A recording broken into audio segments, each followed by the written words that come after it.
Hello friends, welcome to my mini blog.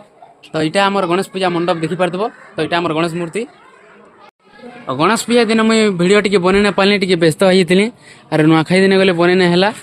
आज यहाँ छाड़खाई आम गणेश मंडप यहाँ ढापी दे देखी पार्थ।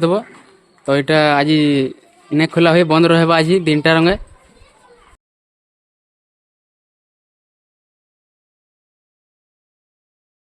तो यहाँ काल के आम पड़ार यहाँ प्रोग्राम अच्छे कृष्णगुरु प्रोग्राम। तो यहाँ देखी पार्थ 30 तारीख शनिवार दिन यहाँ संध्यार यहाँ कृष्णगुरु प्रोग्राम अच्छे। तो यहाँ पिला मैंने जोश रे अच्छे सबे।